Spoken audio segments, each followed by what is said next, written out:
Assalamualaikum students, welcome to ZME. I am MZ R Khan, your teacher, and today we will discuss the fundamental of nursing, and the topic is pain management. So first we will discuss the definition of pain according to International Association for the Study of Pain as an unpleasant sensory or emotional experience associated with actual or potential tissue damage or described in terms of such a damage is called as a pain.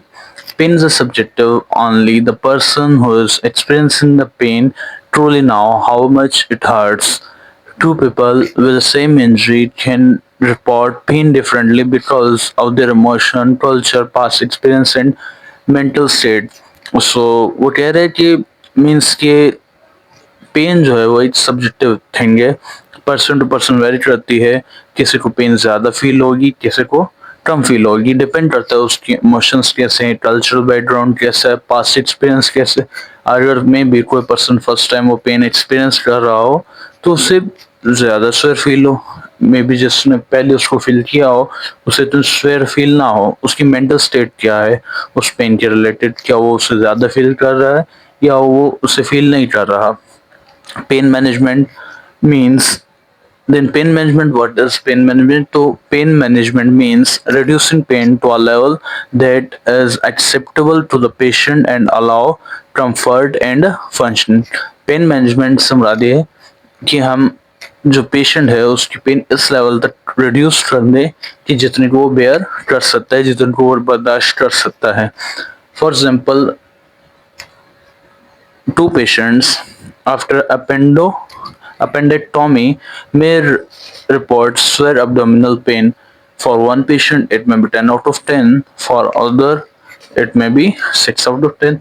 Means कि एक को may be ज़्यादा swear feel हो रही हो जबकि वो दूसरे को इतनी फील ना हो रही हो। Then if we discuss the nature of pain, सो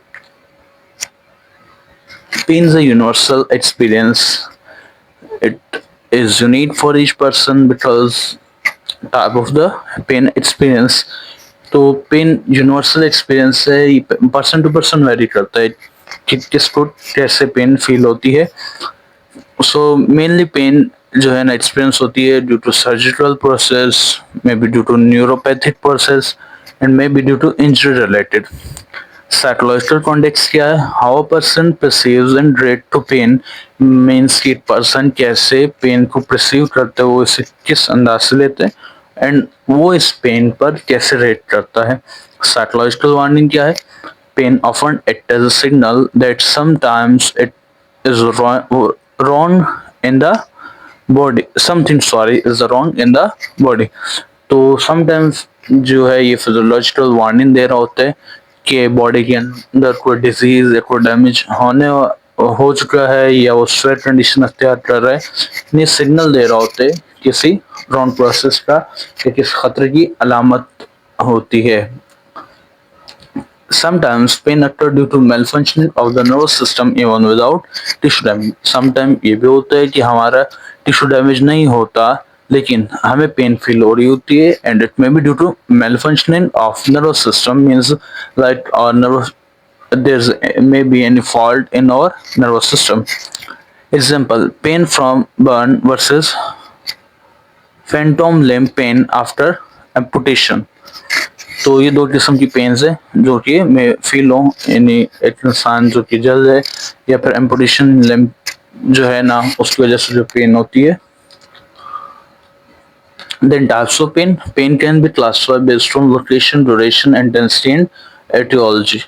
तो पेन को हमने फोर टाइप्स की बेसिस पे डिवाइड किए कि किस लोकेशन पे पेन हो रही है, उसकी ड्यूरेशन क्या है, उसकी इंटेंसिटी क्या है और उसकी इटियोलॉजी क्या है, वजह क्या है, कॉज क्या है। तो सबसे पहले अगर लोकेशन को डिस्कस करें तो pain is describe by where it is felt, for example headache, back pain and chest pain. इन लोकेशन के हिसाब से कि पेन की लोकेशन कहाँ पर है। The location help in diagnosis but is not always specific. Location हमें जो है ना ये डायग्नोसिस में मदद करती है, हमें डायग्नोस करने में मदद करती है कि पेन किस वजह से हो सकती है, इसकी रीजन क्या हो सकती है, कॉज क्या हो सकता है, नहीं, स्पेसिफिक नहीं है. For example there are 180 types of headaches with a different cause, और sorry 80 types of headaches. Then duration की अगर बात करें तो दो किस्म की उसमें पेन है, एक है एक्यूट और एक है क्रॉनिक. एक्यूट मीन सडन और ग्रेजुअल ऑनसेट, मीन्स कि जो एकदम से हो और आहिस्ता आहिस्ता ज्यादा हो रही हो. शॉर्ट ड्यूरेशन आमतौर पर थोड़ी देर के लिए होती है, यूजुअली एंड विद हीलिंग. और अगर आपको कोई जख्म है तो जैसे जख्म ठीक होते हैं तो वो पेन खत्म हो जाती है. एग्जाम्पल पेन आफ्टर सर्जरी और fracture.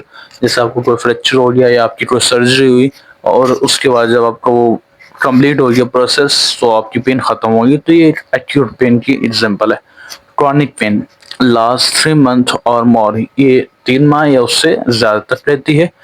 Continuous even after healing और may be associated with a long term condition, और ये healing के बाद भी कंटिन्यू रहती है और मे बी उससे भी ज्यादा देर तक रहे. Example are arthritis, cancer pain और न्यूरोपैथिक पेन, ये इसकी एग्जाम्पल्स हैं. Then intensity. Pain intensity is measured with a pain scale. जो पेन की इंटेंसिटी है वो मेजर करते हैं पेन स्केल से. स्केल अगर 0 है तो इसका मतलब है no pain, the person is comfortable. 1 to 3 mild pain, slightly discomfort होगा पर्सन. 4 to 6 है मॉडरेट पेन है, इंटरफेयर्स विद डेली एक्टिविटी, मतलब जो पेन है वो उसकी डेली एक्टिविटी को इंटरफेयर करेगा, उसको मुतासर करेगा. 7 to 10 severe pain limits activity, serious distress, और जो पर्सन है वो किस किस्म की एक्टिविटी को नहीं कर सकेगा और वो डिस्ट्रेस हो जाएगा. This help nurses plan appropriate intervention, और इस नर्सिंग स्किल के जरिए हमें प्रॉपर इंटरवेंशन करने की मदद मिलती है. देन इटियोलॉजी की बात कर लें कि कॉज ऑफ पेन के बेसिस पे हमने दो किस्म की क्लासिफिकेशन की है, नोसिपेटिव पेन और neuropathic pain. So nociceptive pain की अगर हम बात करें तो cause by damage to body tissue. अगर हमारी बॉडी टिश्यू को डैमेज हो जाए तो उसकी वजह से जो पेन होती है उससे हम नोसिसेप्टिव पेन कहते हैं. Nervous system is functioning normally, इसमें नर्वस सिस्टम हमारा नॉर्मल फंक्शन करता है. Example are surgical incisions, bone fracture और बर्न, ये इसकी एग्जांपल्स हैं. न्यूरोपैथिक पेन में कॉज बाय नर्व डैमेज और मेल फंक्शन, इसमें अगर हमारा कोई नर्व डैमेज हो जाए या नर्व सिस्टम में कोई डैमेज आ जाए या कोई मेल फंक्शनिंग हो जाए तो उसकी वजह से पेन हमें होती है. कैन बी शूटिंग, बर्निंग और स्टेबिंग पेन, और ये भी शूटिंग हो सकती है, बर्निंग हो सकती है, स्टेबिंग हो सकती है. एग्जाम्पल आर डायबिटिक न्यूरोपैथी और फैंटोम लिम्ब पेन.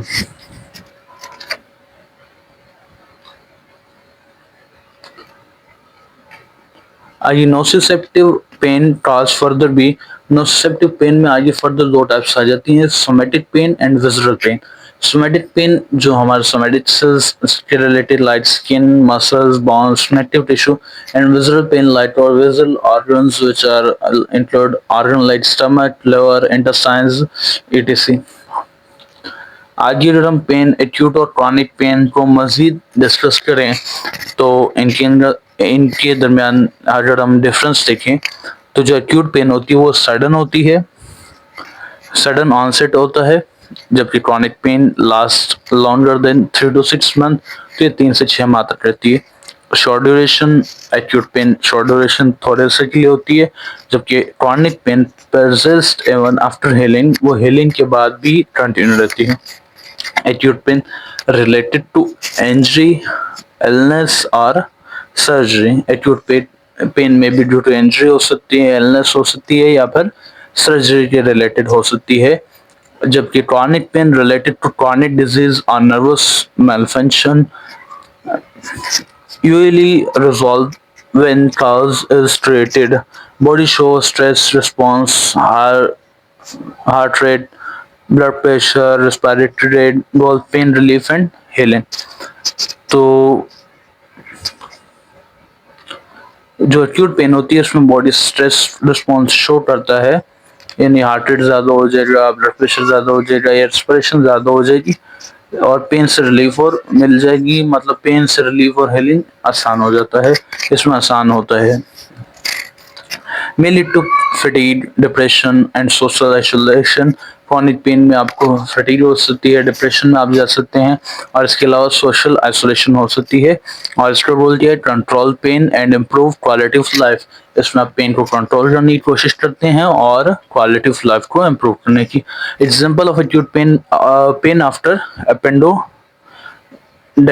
अपेंडेक्टोमी और क्रॉनिक में आ जाती है lower back pain for years, यानी कि अगर आपकी लोअर बैक डैमेज हो जाए तो उसका पेन ईयर्स तक रहते हैं। देन फिजियोलॉजी ऑफ पेन क्या है? Nociception is the process by which body detect and interprets pain. It involve 4 types. तो नोसिसेप्शन एक प्रोसेस है जिससे बॉडी पेन को डिटेक्ट करता है और उससे खत्म करने की कोशिश करता है। तो इसके 4 मेन स्टेप्स से पहला है ट्रांसडक्शन। ट्रांसडक्शन में क्या होता है? This injury tissue injury release chemical mediators, prostaglandins, bradykinin, serotonin, histamine and substance P. These chemicals stimulate pain receptors, nociceptors भी हम इसे कहते हैं। तो जो टिश्यू इंजरी डैमेज, जो टिश्यू होते हैं, वो केमिकल मेडिएटर्स रिलीज करता है जो कि हमारे पेन रिसेप्टर्स, इन नोसिसेप्टर्स को स्टिमुलेट करता है। Example of stimulus,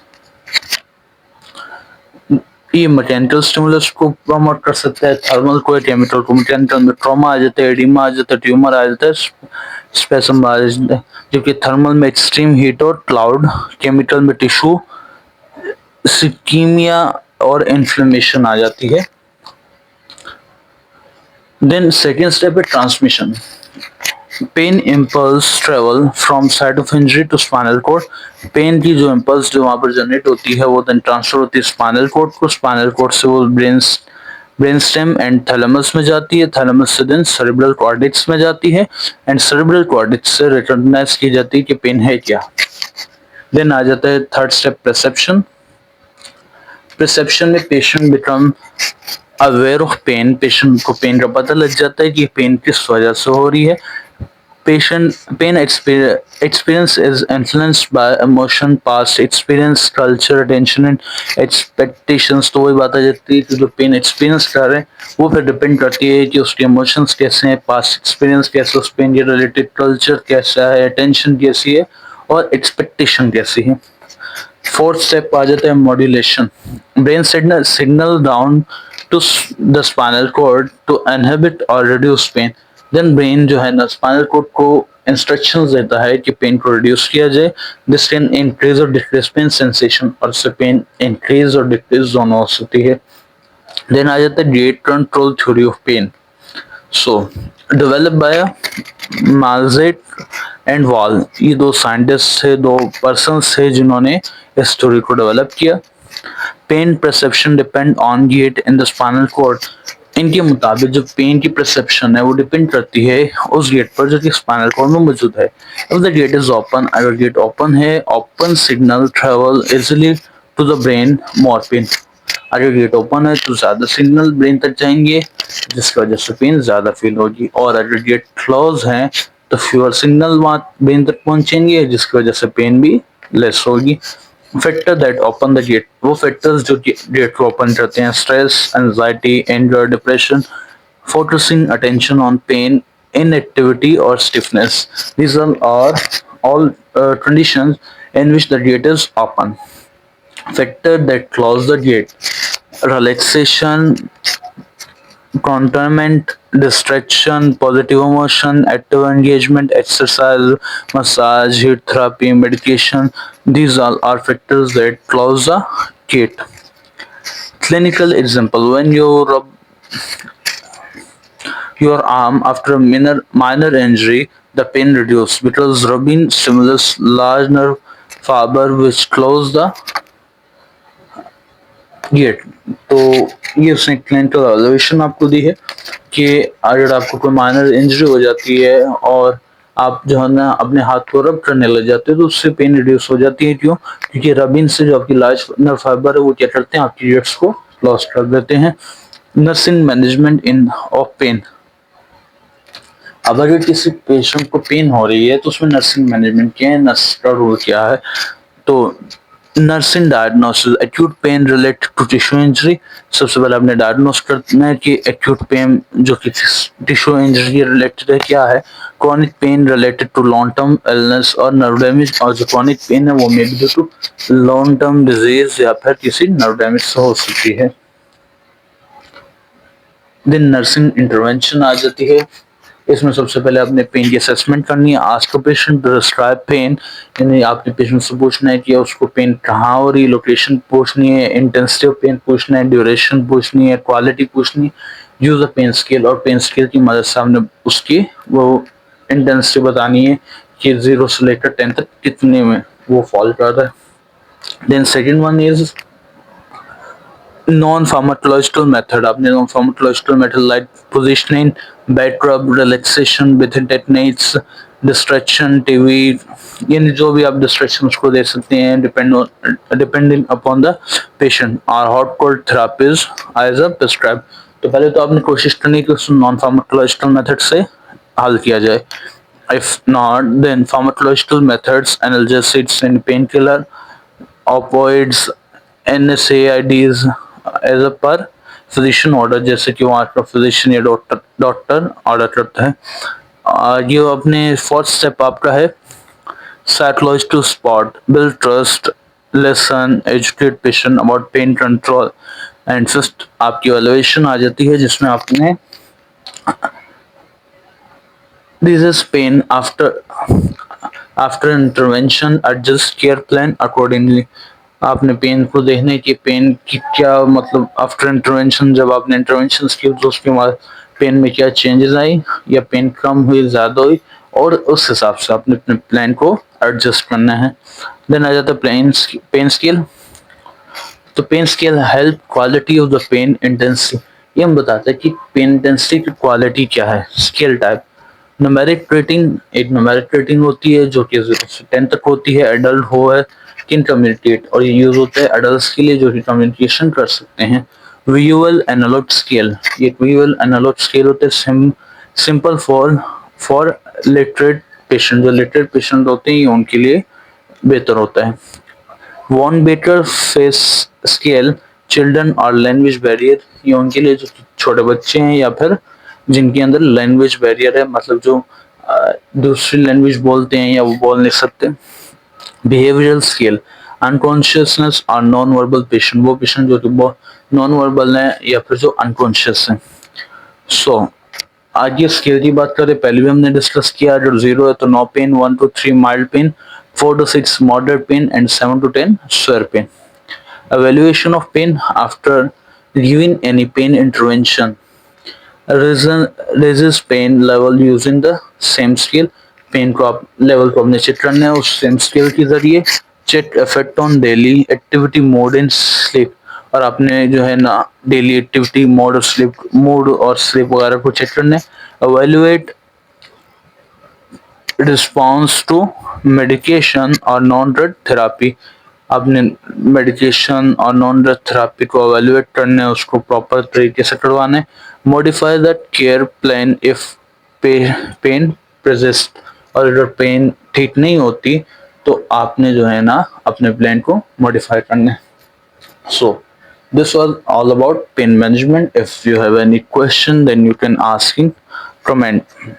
Thank you for watching, and if you liked the video, then please like and share it. And if you are new to our channel, then subscribe the ZME for new lectures and immediate updates related to nursing studies.